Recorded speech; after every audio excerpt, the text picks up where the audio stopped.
Welcome to No Loot Sundays. Change the graphic there. I am Braille. With me, as always, is my bestest friend in the world, Faye.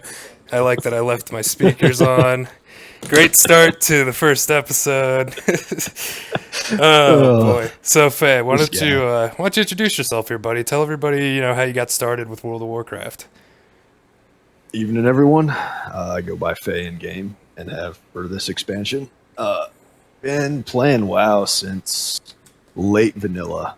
Um, it really was just a game a buddy of mine, and I guess it was high school, got me into. He was like, "Hey, I know you like MMOs. You've been playing all those free to play ones. Here's a paid one you can try out. Waste all your money on." So I jumped in and really just played the game extremely casually as far as rating goes. Spent a decent amount of time doing world PvP and just enjoying the atmosphere of the world, questing a lot of alts. Eventually, I kind of played the game on and off. Went all the way through BC, kept an account active the whole time. Wrath of the Lynch King came out while I was in college, and I continued playing it. I kind of did a world race with my guild at the time. The guild I was in were pretty big on the PvP server we were on. We were kind of the defense force. We had our own global channel. Anyone who was getting ganked would speak up in that global channel, and we'd just come running with our biggest, most geared characters and just camp the crap out of whoever they were camping on. That's awesome. Then we, then eventually that guild kind of fell apart because of some real life drama that happened outside the game but affected the internal game, which always sucks. Yeah, that's And so I took a break from the game, and one day I get a call, and one of my friends said, "Hey, you're not responding to whispers in game." Finds out my account had been hacked, oh and that's how I man. lost my that's how I lost my first account. Dude, Was let when me the, let me interject here yeah because I had my account hacked too. And what's fucked up is like I hear stories of people who got their account hacked and they lost shit. Like some people even lose their credit card numbers and everything like that. And like the what is it, identity theft or something like that yeah. happens. Yeah. For me, when my account got hacked, the only thing that happened was this person that hacked my account leveled up a Death Knight to level 68 on an Oceanic Realm. No idea it was there until like probably Miss Pandaria. Like I never knew, but So that's so you got your account back after it was hacked. yeah. No, they never changed the password or anything. I guess they were Yeah. just playing whenever I wasn't on. So So yeah, but I had gotten it back, and then like a week later, it got banned for real money trading oh because geez. and it was great because when I got it back, I had like tons and tons of gold. And then it gets banned because it had been real money trading, and Oh, Blizzard didn't really do anything with me for it. So I was like, well, I guess I actually ended up coming back to the game as a result of that. And uh, at the beginning of Kata, I guess, leveled all the way up. Really enjoyed the leveling process of Kata and how ridiculously difficult the dungeons were on release. Some of them were, of course, completely bugged to where you couldn't even do them, but that was a different problem entirely. Like the submarines not ever loading. yeah. Kata, I played to max level, did a bit of farming, but because I tried to find a guild, my real world friends kind of stopped playing. I never found a guild and just dropped off. Left the game, came back, missed the Pandaria, um, right as the Timeless Isle released, and just spent the entire time in LFR trying to get the legendary right before Warlords came out, and didn't end up getting enough of the quest progress because Oh, real world life stuff kind of got in the way. I did the Went same into thing. Warlords of Draenor and played a ton of that. Did some raiding. Never didn't actually have a guild since Wrath. Honestly, did a lot of raiding with friends and just pugging with them across realm, and they were on different guilds. Just enjoying the game solo play. Legion comes out, and I would decide, this is the time where I'm actually going to find a guild and get into some serious raiding and have some fun with it.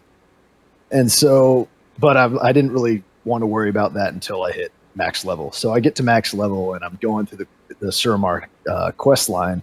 And at this point, I decided I was going to be a tank, specifically a Brewmaster tank, because I had fallen in love with Monk since Mist of Pandaria, or Pandaria if you prefer.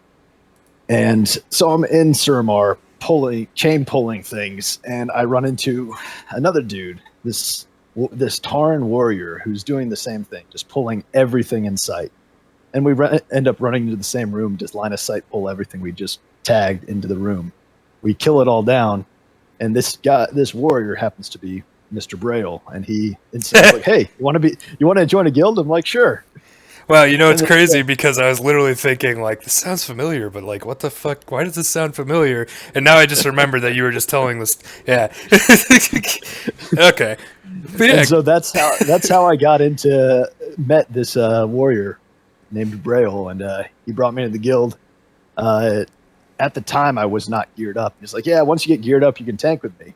And then he goes, like, MIA for a bit, and he comes back, and I'm main tanking in place of him. Yeah, I ended up leaving. I'd say that's a good place for you to give time for you to introduce how you got into WoW and got to the place where we joined the guild. All right, so theatrical as ever. It's a cold winter morning. Christmas. The lights are twinkling. No, I'm just kidding. But yeah, Christmas 2004, right? Me and my brother had been playing EverQuest for about 2, maybe 3 years at this time. And, I was probably about 11 or 12 years old. So, like, I didn't really grasp MMOs that well, especially, like, EverQuest was pretty complicated. And I didn't really get, like, in depth with EverQuest. I think all I ever did in that game was just level, because it took a long time to really get anywhere useful as far as leveling goes. And I think the highest I ever got was, like, a Beast Lord level 32 or something like that. But... so on Christmas, my brother got a copy of World of Warcraft, and I think I remember watching him play and just being like, "Oh shit, I want that! Like, I want that game. That looks cool." And he was having a really good time with it. And I'm pretty sure it was like only 2 days later, and I might have actually gotten a copy for Christmas and just don't remember. But I'm pretty sure it was about 2 days later. My mom went out and went ahead and got me a copy, which was awesome. Little did she know what she was going to be just doing to my future by utterly destroying it. So this is the beginning of vanilla. 2004, December 2004 is only a month after WoW launched, so I didn't actually even know how early we were to the game. I know my brother had actually signed up for beta testing. I don't know if he ever got accepted or not, but so we go play, and our big thing is PvP. Back in vanilla, I believe we started as raiders, and I tried to do Molten Core. I think I eventually got Blackwing Lair done. My brother did all the way up to AQ 40 with the best guild on the server at the time, the Core from Nathrazim. Yeah, they were really solid. But then we went and did PvP, World PvP, and that's where I met a bunch of people that are still friends to this day. Hogue and Magro. We were PvPing with them back then. And Hogue was a priest, and Magro was a paladin, I was a hunter, and my brother was a druid.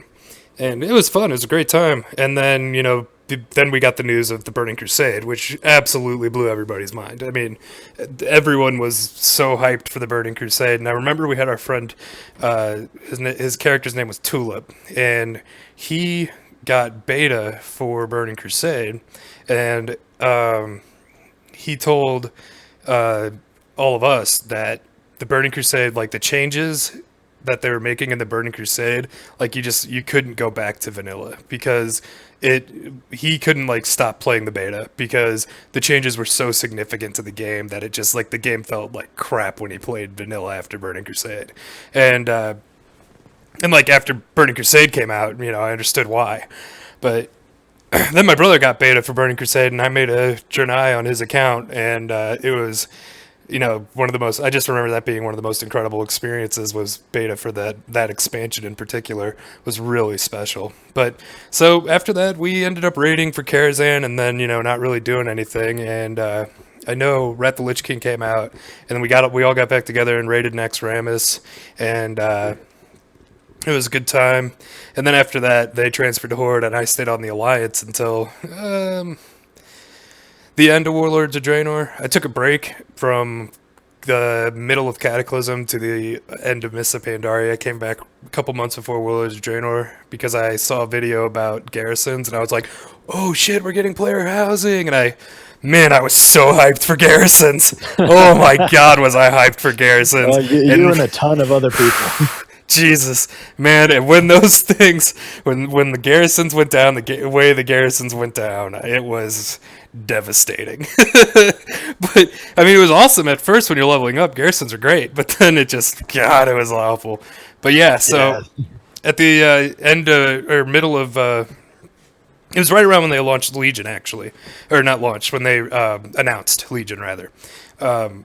I was really bored with Alliance. I hadn't played with anybody in years. I mean, I'd always done everything by myself since then, since everybody went over to the Horde. And yeah, well, LFR, if you know, I didn't really do pugging because I didn't think the game worked that way. You know, like when the thing is when you disconnect from other players in a older expansion like Wrath the Lich King, you don't really expect for all of these things to change. And then when you take time off and come back, you don't really notice how a lot of things have changed. And so like I never really considered the pugging, looking for group systems or anything like that for raids. Oh, I was talking about the old school way of talking, speaking. Oh, speaking out in Channel trade. 3. No, Channel 3. Oh yeah, look for LFR group channel. Yeah. And I still, like, I didn't like doing that with people I didn't know. Like, I always just figured, because I've always been of the mindset that, you know, pugs suck. Pugs are garbage. Yeah, all those other people out there that don't have friends, they're garbage. No, but with that said, my friends had gone over to, I think they went over to, like, Spirestone or something like that, and at the time, I didn't see them playing, and so I was just like, man, I want people to play with again, really bad. And I was thinking about it, and I looked at Legion came with a plus 100, I think, a level 100 boost, if I remember right. Mm-hmm. And it did. I knew I was going to get Legion because I will always get the Warcraft expansion. I've resided to my fate that, you know, no matter what it is, I'm always going to end up buying it. So I pre-ordered Legion as the day it was available, and I boosted up a warrior on Warm Rusted Cord, Braille, and I was out in trade chat, and I was looking for a guild, and some guy named Rigorous sent me a message, and he was just like, hey, we RP, is that cool? And I'm like, yeah, okay. I've never RP'd before. I'll give it a shot. And he brings me in, and they're asking me about, you know, what kind of warrior I am. Like, I'm a Fury warrior. And they're like, cool, you know. And so I start RPing with these guys, and it's a ton of fun. And one day I'm actually going to tell the actual story of the whole guild, but I'll just give, like, the quick snippet now because it's kind of relevant to, like, who I am as a player. Because I came up with this guild on this server. They were, I think, about 4 months old when I joined them. And I started RPing with them, and one day, a guy named who goes by the nickname Frigga, or Frigg rather, a guy who goes by the nickname Frigg and a guy who goes by the nickname F were talking to me, and they said that they were interested in doing raiding. And I thought, you know, oh, that's cool, I'm down to raid. And they were like, we need your help. So I start recruiting, and then I went MIA for a couple months, came back, and guild was dead, kind of. There was about 5 people left that I remember. And we started recruiting again. And this was all before Legion. We started recruiting again. And we got just enough people to do high mull on normal. And then I went MIA again to Legion. Everybody else did too. The guild just kind of like, you know, evaporated a little bit. And came back for Legion. I actually even left the guild on Braille and went and tried to make my own guild for a little while, and that wasn't working just because people were gone. And came back for Legion, and I saw that Frigg was back online, and so was F. And I was like, oh, are we actually going to like try to revive, you know, the guild? And they said, yeah.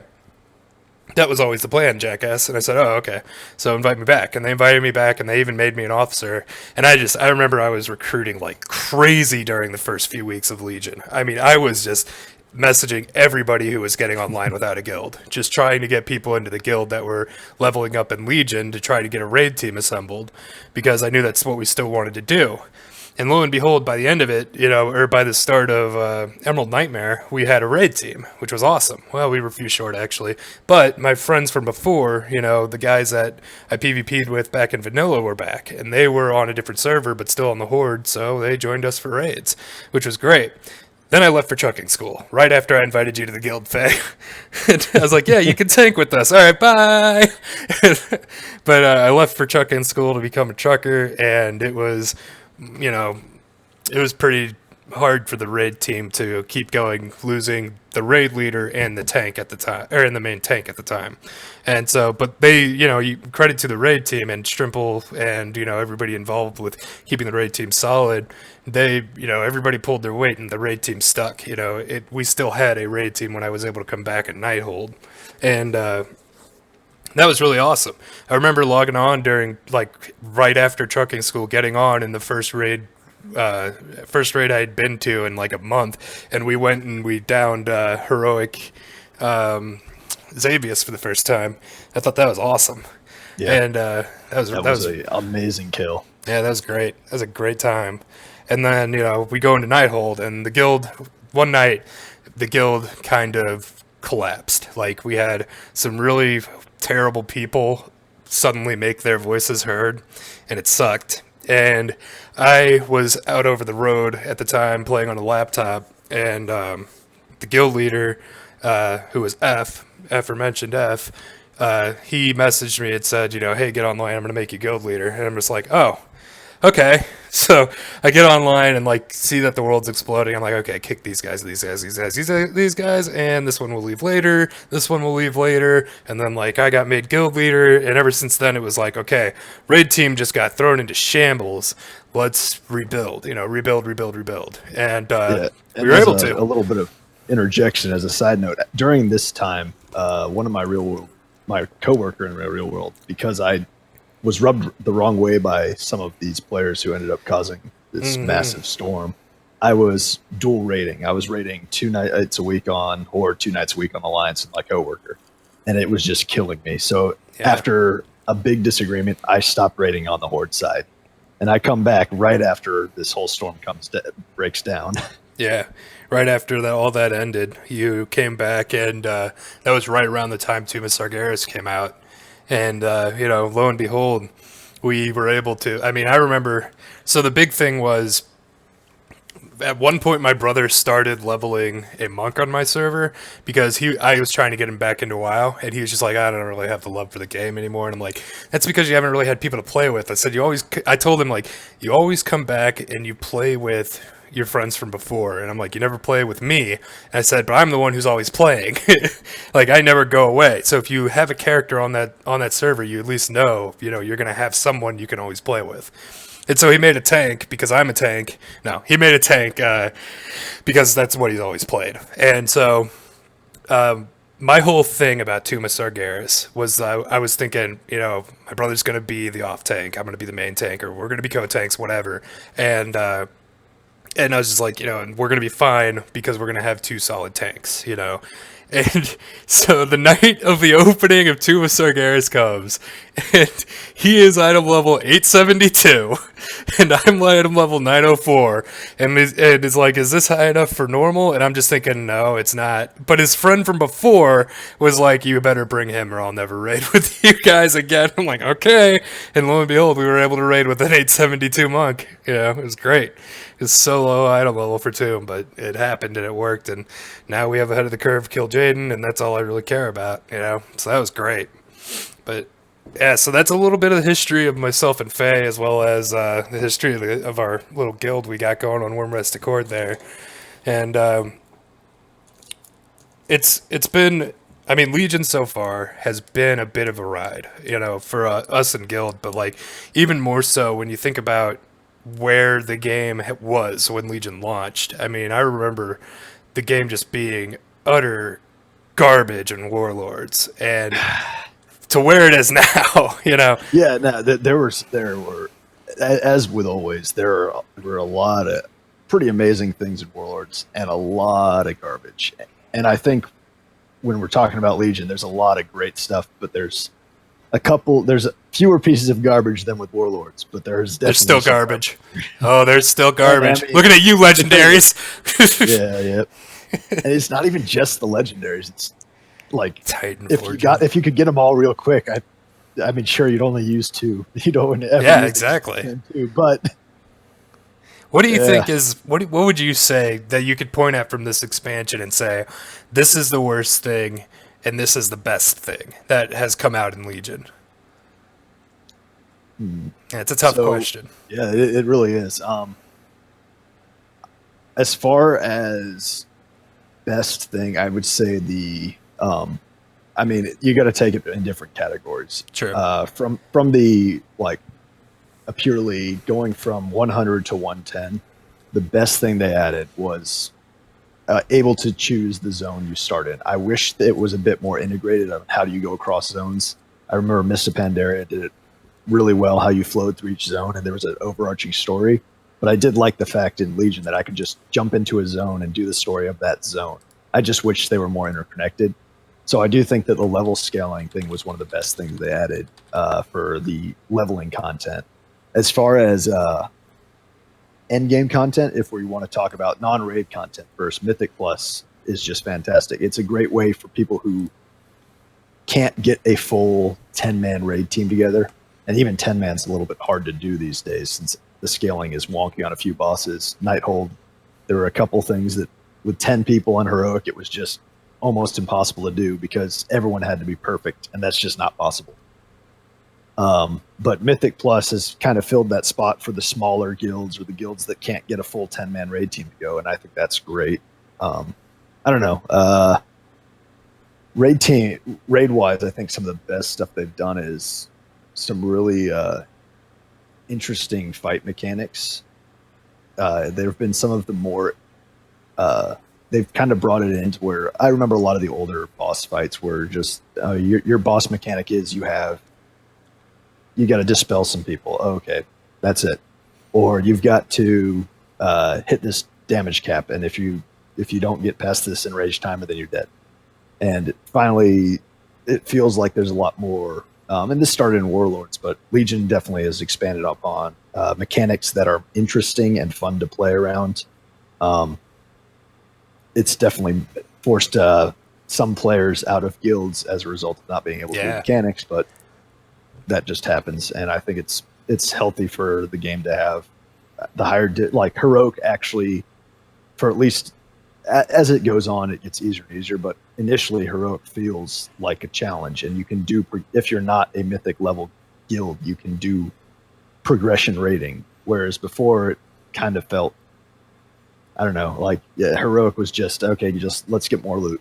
Yeah, I agree that looking at Heroic and what it's kind of become as its own raid, I think it's in a really good spot because when you look at what it was in the past, where it was, this is, I don't know, it feels like the difference between normal trash and trash on Fortified in a Mythic Plus, where it's basically, yeah, you have the same mechanics, but the boss has a lot more health and he does more damage.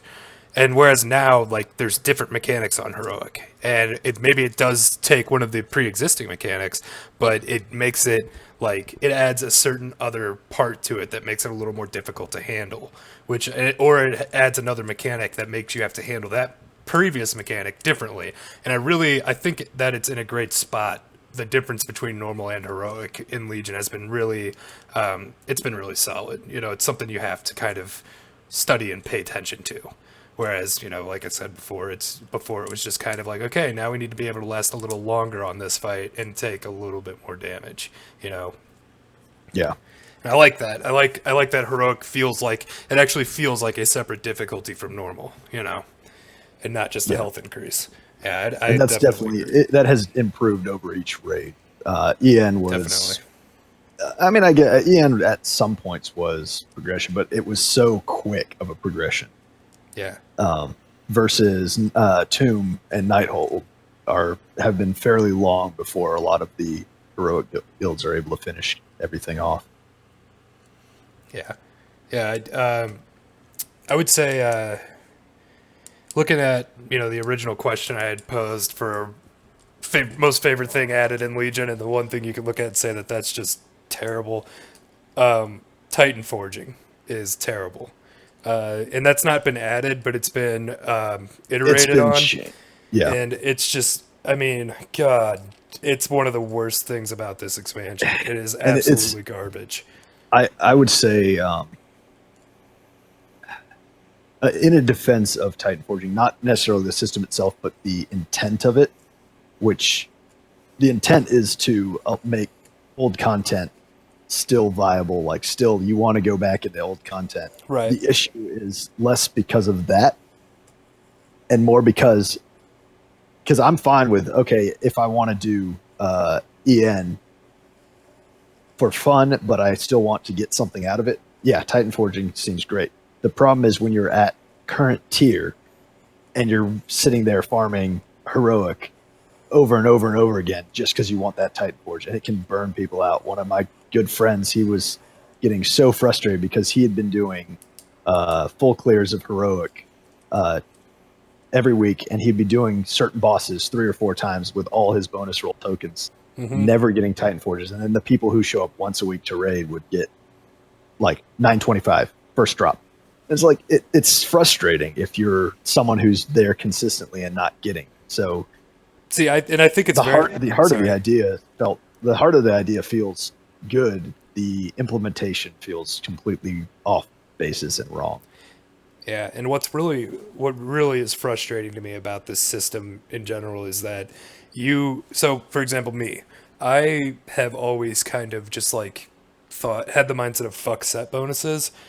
Set bonuses are important. There's no denying that. Set bonuses are, I mean, if you gotta have them for the most part. Unless you are a very few specific number of classes, which luckily enough, Prot Warrior set bonuses and Tomb are garbage, but you're the ones in Nighthold were good, and so I know that if I were to go back and farm Titan Forge set bonuses from Nighthold, I'd probably be better off than what I currently am if I got the Titan Forge. But my thing is, I'm not going to do that.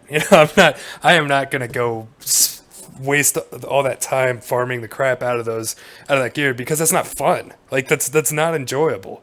Like when a raid tier ends, to me, when a raid tier ends, like that is me saying goodbye to that raid tier because I'm tired of it by that point. We've been doing it for months, and it's time to see the next new raid, which hopefully would have a different color scheme. Hopefully, Antorus, looking at you, would have a different color scheme. But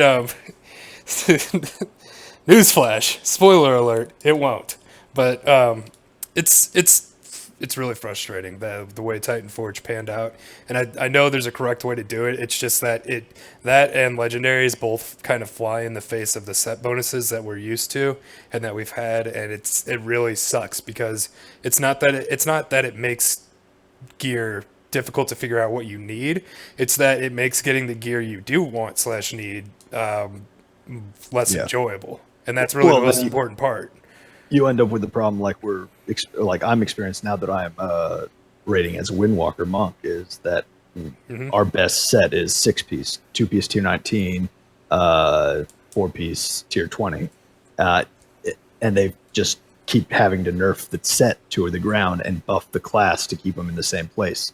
To where we're not there, but you could eventually get to the point where you're like Prot Warrior, where okay, I don't need set bonuses at all. I may as well just push highest eye level Yeah. because you've kind of killed the flow and the play style of the class. Yeah, yeah. Prot Warriors is in a terrible spot. Like aside from their gear kind of being just get the highest item level and you'll be fine, it's also like you're also just going to be squishy, period. And that's infuriating as a tank to be able to be so reliant on what is essentially one ability, your shield block. And it's not hard to keep shield block up, which is fine, but it's just like it's not fun either. Like it's not fun to make your whole rotation about just like, yeah, let's keep shield block up. Ignore pain's kind of pointless at this point. But because they just squish right through it, which sucks. And then also magic damage, you can't do anything about that. You have spell reflect, enjoy the 3 seconds out of every 45 seconds. It's You better know exactly which ability hits the hardest. yeah, Otherwise, exactly. Or you're gonna die. That's right. And I mean, that's the truth, though, man. And it's fine that if that's the play style they're going for, like okay, but like you have to understand that, there's gonna be boss fights where prop warriors yeah. can't hack it, and Also, we've seen that. if you've got classes that just do better Oh, absolutely. overall, it's going to be like, okay, well, okay, you're a prot warrior, you can take physical damage really well, but this guardian druid can take physical damage about 75% of what you do, but he can also take magic damage way better. Mm-hmm. So we're going to take this guy. Yeah, I mean, Maybe next tier. I mean, that's the thing, though, is there's always going to be a weak link or the weakest class. There's always the weakest DPS, weakest tank, weakest healer. It's just being. Sucks when it's you. Yeah, it sucks. It does suck, but it's for some reason I feel like this is. I don't know. Part of me feels like that the way the bad shape Proud is in right now is worse than how bad the Blood Death Knights were at the beginning of Legion. When Blood Death Knights were just garbage at the beginning of this expansion, if you remember. And Yeah. it wasn't until about Nighthold when they first became actual viable tanks in the raid. So to me it feels like Prot might be a little worse off, and maybe even getting worse in the next raid tier. Remains to be seen.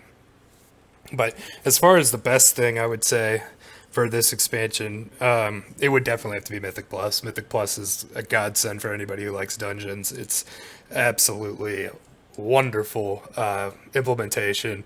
And the fact that you can get really good gear out of there at the end of each week, I think that was done really well. Yeah. Now that system has gone through iterations. Yes. There was a point where Mythic Plus became slightly less useful. But it's definitely been great, especially with current content, being able to get something that is pretty much always going to be an upgrade unless you are cutting edge, honestly. And if you're cutting edge, do you really need the gear upgrade? Yeah. So that'll get me some hate, because most people are like, well, if I'm raiding for the gear. I don't know. I raid personally for the joy of killing something difficult, but I do it for the camaraderie. I enjoy the time with those people and working together to serve a common cause. It's fun. But that does bring me to my first speculation question of the night. What do you think the Mythic Plus system looks like this far into the next expansion? Ooh. So one, let's all hope that Blizzard doesn't consider it a failed experiment, because it really isn't. But I mean, like, I enjoyed in Warlock the Mythic leaderboards for the timers, or I guess they were heroic. What was it, heroic? Man, is challenge mode? It's been a while. Yeah, challenge mode. Challenge mode was interesting, and I kind of was hoping that would be back. Mythic Plus really doesn't feel the same iteration of it, although it does make it harder. I think one of the things we could possibly see iterated upon is some sort of Mythic Plus as far as raid tier. Oh, really? Interesting. Yeah. Now, I don't know how they can do it up to Mythic Plus. It may have to be like Normal Plus and Heroic Plus, but I think that would be... I mean, this is pie in the sky stuff. I don't think they'll actually do it. So let me give you what I would like and what I think they'll actually do first. Yeah, it sounds good. What I'd like is something like that, where you've got to fix this for normal. If you're going to keep Titan Forging in, which I kind of hope that if you do, you change how it works from the ground up, redesign it completely. Make it so maybe that it will only ever hit to max of current tier. That way, okay, I can go back. And maybe make it more guaranteed. But for like Normal Plus, like having some of these affixes would be interesting. Make at some point Normal, Heroic, they become just, let's just farm it. And it would give a reason to, hey, you've got the people who are farming it for everyone's alts, but they still want some sort of challenge. And there you go. Add a challenge in.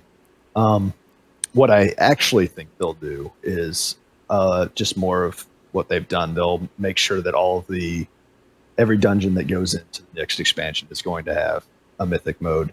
I think they're probably going to tweak the reward system a bit because there's definitely the negative part of Mythic Plus is the feeling of getting through it, especially if it takes a really long time and getting absolutely nothing out of it. Because okay, so 3 pieces of loot dropped, so everyone, 3 people in a group of 5 are going to get loot, and I feel like the problem with Mythic Plus, which normally isn't a problem for like if you're running just a heroic version of a dungeon, loot drops on almost every boss. So there's usually 5 pieces of loot going out in a lot of them. Now there are some dungeons with less bosses, and so it makes sense that they would drop less. But I think the iteration of Mythic Plus is going to be you're going to see more loot in chests based on number of bosses in a Mythic Plus versus just a set amount. Okay. So, like with Maw of Souls, you're going to see 3 pieces of loot because there are 3 bosses. There's still going to be chances for more, but that's what you're guaranteed. I think that is the type of iteration we may see. Now, it may not be 1-to-1 ratio to bosses, but it seems like a likely place to go.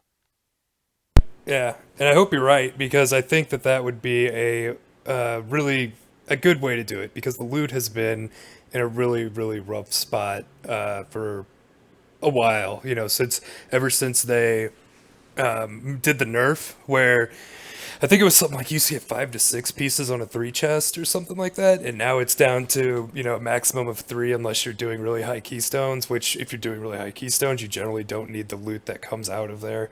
Um, I liked, I really liked that Mythic Plus was used to be able to help at the beginning of this expansion. Anyways, you could use it to help get your guildies better gear in a quicker amount of time. And what kind of sucks in my mind is that they essentially took that and was like, okay, well, Argus and the Broken Shore are going to fill that niche so we can reduce the amount of loot that Mythic Plus drops. And I don't like that. I like the idea of like reinforcing social gameplay, with guilds and with other players, obviously, because it's social, but it's, I don't like that they just kind of nip that in the butt. I don't think that's a good idea. But on the one hand, I'm not angry with Mythic Yeah, Plus. Like I feel like I don't feel screwed. I guess that's yeah. what I'm trying to Mythic say. Plus feels because it's in this weird. I mean, it's currently in this odd spot where, yeah, you can farm higher and higher content. Now, maybe the other thing they'll do is go from because I mean, currently you've got at current Mythic Plus, the base item level is 910. Is that correct? From Yeah. a Mythic 10. Yep. And that's the highest it goes. Like, you don't get any upgrades on base item level after that. So at that point, you're just going for the challenge, which is great if you like the challenge, but the additional loot really doesn't help. Like you said, Bray, like if you're doing a plus 20, well, I don't care if I get 3 pieces of 915 because I'm probably at 930 overall item level. So yeah, I can use the 950 that comes from my or the 930 base level that comes from my Mythic plus 10 chest cash from my Right. order hall, but it's not. The Christmas Tuesday chest, as I like to call it. Yeah, Yeah. it's not like there's anything else doing for you, and so maybe other stuff that you will see, especially since Blizzard has been stuff that we hope to see, and I would be seriously surprised if it doesn't happen. More integration with, since they've been revamping the website and the armory, I think we'll start seeing some actual Mythic Plus leaderboards. It seems like they're trying to slowly build in features that the community uses in other ways. I bet so we do. So I can tell you that there will most likely be either server or US based leaderboard, similar to how Diablo runs with their rifts coming.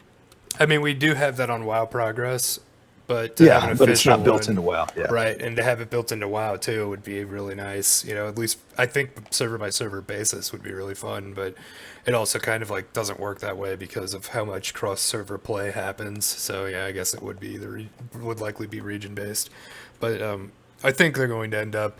I think we'll end up seeing quite a few new affixes in the future. Oh yeah. I Now, I feel like we're probably going to get some that are going to be removed, such as what was that one that Bullshit drove me ones. crazy? Was it The overflowing. No, overflowing's already gone. Yeah. Yeah. But I'm saying like that we're going to have some affixes that will come in on the expansion and will definitely get removed. Yeah. Just because they're going to be like, oh yeah, this seems really fun, and then they'll realize, oh wait, it's not for this one class that has 50% of our player population. Okay, we can't do this. Yeah, I think what we could end up seeing down the road would be not only just like the negative affixes that we already have, but in the original iteration back in it was either beta or alpha Legion, they had positive affixes that would be like healing increased by 20% this week, or damage done increased by 20%, or damage taken decreased by X amount, whatever. I think they could come up with some really creative ideas that would make how you run the dungeon much different if you had, like, for example, imagine one of the affixes was, every hit you do cleaves on to the next target for everybody in the raid or in the party. So basically what you're looking at is you don't have CC. You can't do any CC. I think that would be interesting because a lot of CCs that are done are CCs that, yeah, they only last a couple seconds, but like damage still breaks them. It's more of just an interrupt in some way. And I think it'd be interesting to have it set up to where some of these affixes really require CC, but you also are able to do a lot more damage by having this cleave affix. So how does it play out, kind of thing? Yeah. And figuring out how to run the dungeon in that kind of a setup, because there obviously would still be pulls where CC is possible, and you have to figure out where those are. And I think that's kind of what Mythic Plus did for the expansion. Was it took dungeons, which we all remember were pointless after max level for the most part in Warlords of Draenor and even Mists of Pandaria, and it gave them purpose throughout the entire expansion, not just by the gear drops and the difficulty, but because each affix kind of had its own set of rules you had to obey for all of the dungeons. And this is most prevalent on Fortified and Tyrannical, but you would have to go throughout this expansion learning each dungeon, each pull for each affix, and that made it so you had to take a lot of time to learn these dungeons, and you would only get a week at a time to learn the affixes. I'm sure you've seen it, man. Each week when you go to do your 10, somebody asks what this affix does because they haven't, it takes a while and you don't get as much exposure. And I think that's like the best thing Mythic Plus anyways has done for this expansion, has made it that it takes so long to actually learn these dungeons with these affixes, rather. I think that's awesome. And I'm looking forward to having like almost a new set, hopefully, in the next expansion to kind of work with and learn throughout that expansion. Like if they replaced all of the current affixes, which I doubt they'll ever replace Tyrannical or Fortified, but if they were to replace all of the current affixes, I think that would be really, really fun. Make for a very interesting dungeon experience in the future. I would definitely love to see some better ones for your third affix, because Tyrannical and Fortified, I do not like flat buff affixes. They're just boring.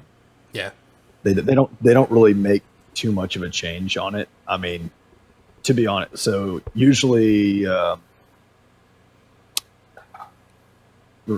so you got Fortified, which increases the mob's health and damage they deal. Yeah, all the trash mobs, which ends up really just being a tank and healer problem in most cases. Like the DPS, they don't really care. They're just gonna keep doing DPS and not really notice the health of the tank or the mana of the healer, and so it really doesn't do much of an impact on them unless it's certain trash which actually like could kill them. Yeah. But that's kind of rare. Whereas Tyrannical actually feels like it has at least more of an effect, because as the fights go on, most of the mechanics actually do impact the DPS and they actually have to do something. Whereas trash, it's just tank healer. Yeah. I think there need to be, if we're going to start doing affixes, there need to be more fixes for the DPS. Definitely. Because most of the fixes are definitely targeting your tank and healer. The only one you could see is really targeting DPS is Sanguine. skittish, where Sanguine they and have skittish. to. Yeah, sanguine as well, but I mean, like stuff on the ground Volcanic. affects everyone. Yeah, That's true.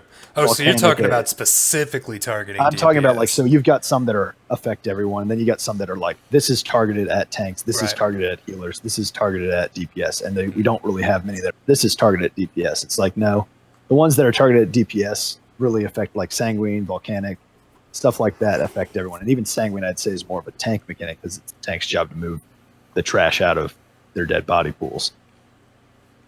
That'd be dope. So. Yeah, no, that I think it would be really cool to. I agree, man. Like, So, there need to be more DPS I mean, specific. and it, like, I know this is mostly WoW, but like, so Destiny's got their Nightfall dungeons, and take what you will, but they've got each week has 2 affixes, and they've got some interesting affixes. Like, there's always a time limit on their stuff, similar to Mythic Plus. I wonder where they got that from. Wonder where Mythic Plus got it from, Diablo. Yeah, true. Both But, of, like, I mean, all of them are everyone's affiliated with Blizzard, so. Well, Destiny's technically not. It's just published by Activision. Yeah, but it's on the BattleNet launcher, so Yeah, it's because affiliated. Activision is Blizzard. That's true. Affiliated. That was the word. Key word. Yeah. So, but anyway, like they've got stuff that you've got to fix is that you kill certain things to increase your time, or you do different things that will increase the overall time on the timer. And that would be an interesting thing to where we have timers that are really short, and the only way to do it is to do certain things like DPS have to burn down untankable ads or something like that to add to the timer. I think stuff like that would be interesting. But I think we've probably spent a decent amount of time on this topic. Yeah. Yeah, we've talked a lot about the systems of Mythic Plus quite a bit here, and You can tell we probably have a certain amount of enjoyment out of Mythic Plus. Or something. for sure. I mean, like the fact that there's a system in this game 13 years later that still generates this amount of interest, at least between you and me, and I know there's several hundreds of thousands of people that also feel the same enjoyment related, which is why we got that beautiful international dungeon running event thing. What the hell is that called? MDI, Mythic Dungeon Invitational. Thank you. Yeah, that was. I would like to see more of those. I would too. Yeah, I would also like to see them bring in some shoutcasters or other things. Just some real commentators. Yeah, some people who actually like. I would like to see some people from like the top. Especially, this is why a leaderboard is kind of needed. But get a leaderboard up there and bring in some of the top Mythic Plus runners who aren't competing to start giving across those shoutcasting experiences. Yeah. It's always more fun when you bring got me somebody and Faye in. There we go. We'll bring me and Faye in to do those MDIs. It'll be great. You only have to pay us several $1,000s. No big deal. No. I mean, granted, I'd accept flight and food. Yeah, Sam. Flight, food, and stay. Yeah, that's right, Sam. I would definitely be all about that, and maybe a tour of Blizzard's campus. But no, but I actually wanted to try to segue here a little bit terribly into the elephant in the room that is the impending BlizzCon this weekend, which I am incredibly excited for. Faye, you going to BlizzCon this year? I tried. I definitely actually did try to buy a ticket. They were sold out, and I was quick on. But especially since I got family out in California, so I could just stay with them and then for a bit and then head down. But no dice. Maybe next year. So I'll probably just end up maybe taking some time off work or just trying to catch the streams later in the day and catch up on all the news. Follow the sites. Yeah, buddy. I got one of those, what do you call them? The virtual tickets. Virtual ticket, yeah. I got one of those. I'm going to be watching from home because I can't afford to go out to Cali this year. I definitely, it's on my, what do they call this? A bucket list. It's on my bucket list to get out to a BlizzCon one of these days. I've always wanted to go. It's always been so cool to see it, from home. But to me, I've always kind of had the mindset of I want to go the year they announce an expansion more than anything, because that's something I can get insanely hyped about is an expansion, because I'm not huge on Heroes of the Storm. I'm not huge on Overwatch or Diablo or StarCraft, but World of Warcraft's always been, my game, my, what do they call it? My home, I guess.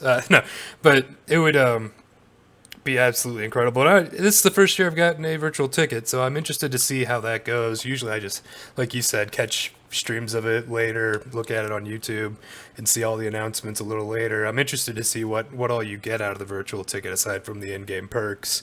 So that'll be really interesting.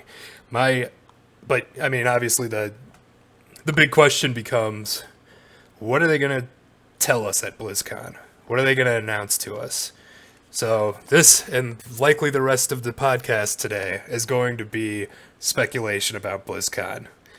So Yeah. tell me, Faye, what are they going to tell me next weekend? What are we going to know So in our BlizzCon so we've wrap-up? got some hints already, and this kind of stuff has prior to every expansion. There's stuff that's data mined in the files. There's stuff that's in the current in game. You can there are ways to unpack the current game data files, and things we've noticed added are new skeletons as far as models go. So if you can import them into Blender and see these new player or models that are in the player section of the Explorer. So we've got things that hint at either more customization on race wise or sub races because they're tagged with like Lightforged Draenei and other little tidbits. So the big speculation that a lot of people kind of agree on is we're probably going to see some sort of either sub race or addition. It's going to mostly be targeted at our PvPers, which there's no, or not PvPers, our peers. Yeah, PvPers really care about that. Yes, sir. that looks of their characters, man. They do. No. So we're definitely going to see something along those lines. It doesn't seem to be enough to really justify a brand new race. Speculation wise, I think people who are saying, yeah, they're going to add a whole new race, that's kind of unlikely. You don't it's think also we're getting possible. a new race? I don't think, at least like from the stuff that we can actively see, there's no indication of a new race. Now, I won't be mad if there is one. I think that it's too early to say. And you know, it's always possible that Blizzard's trying to seed the kind of throw us off the scent by putting stuff in the files that's data mined that points in a wrong direction. Have you seen the data mined files that are supposed to indicate that we will be getting, what do they call them, sub races in the next expansion?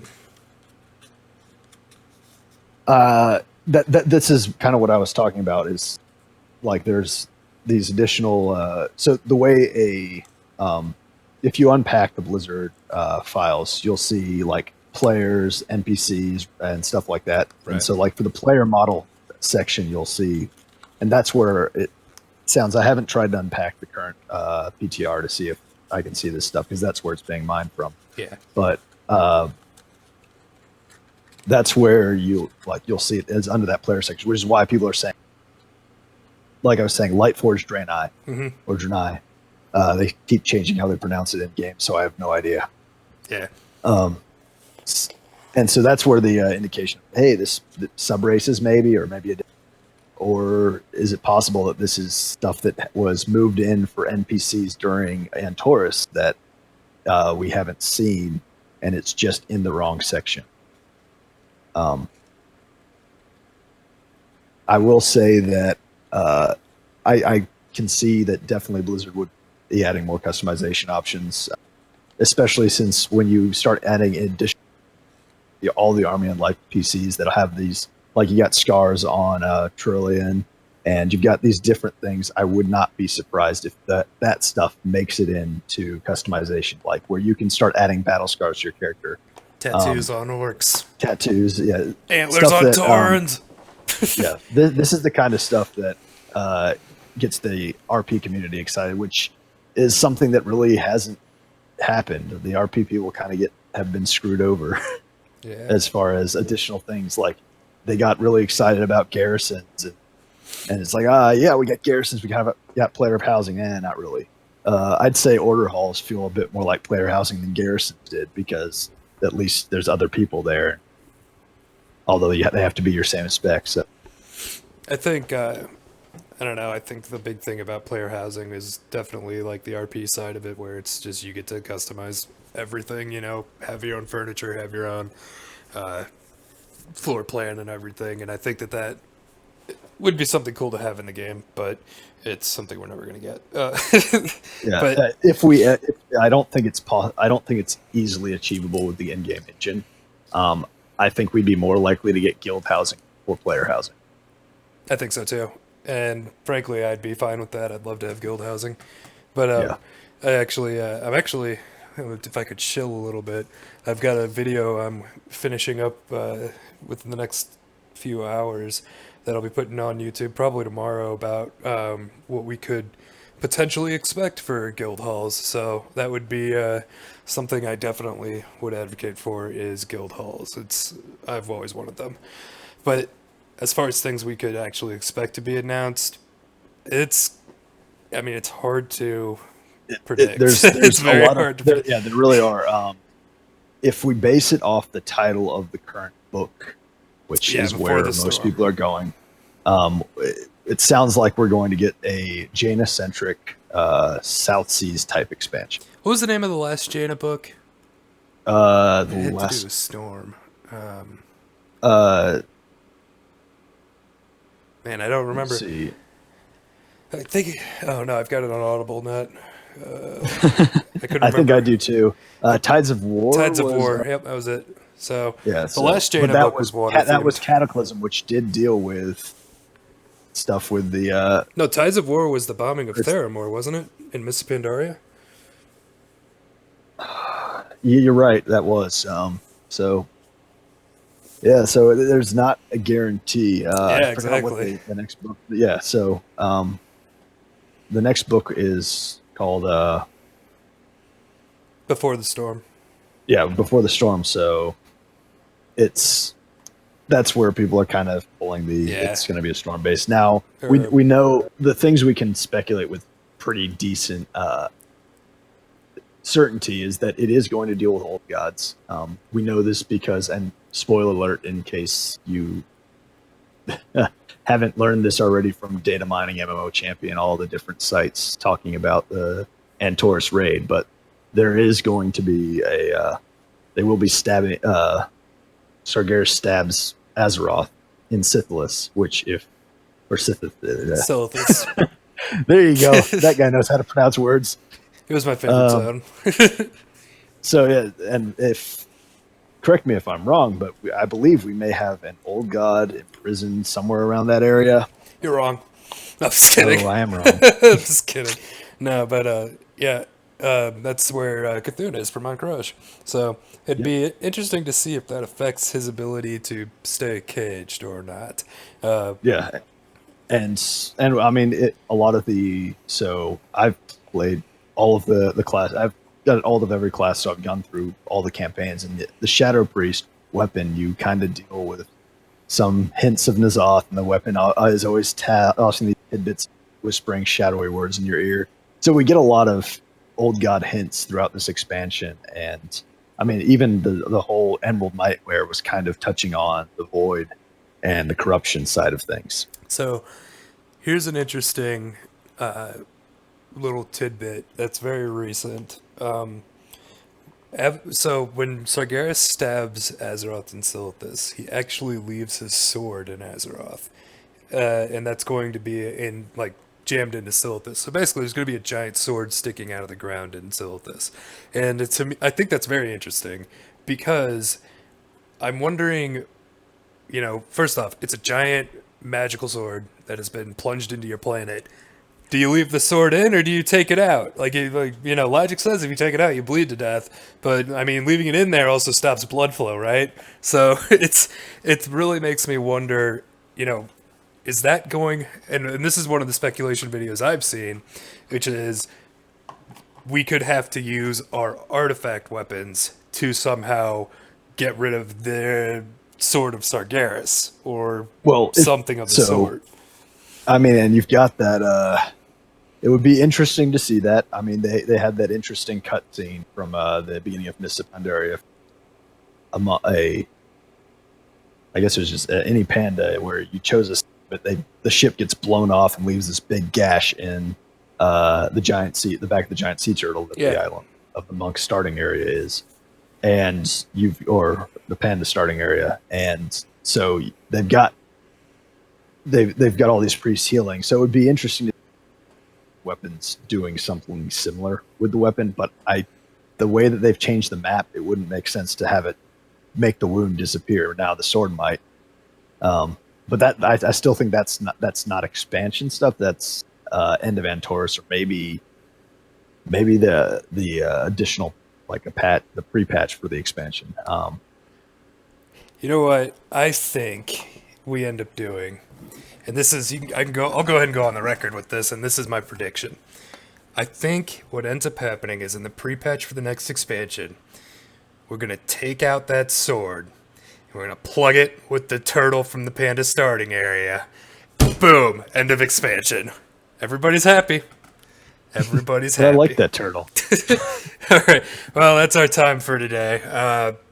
The No Loot Sundays podcast is going to be every Sunday at 9 p.m. Eastern, 6 p.m. Western, U.S. Coastal Times. That's going to be 8 p.m. Central, 7 p.m. Mountain, and whatever time it ends up being in Europe.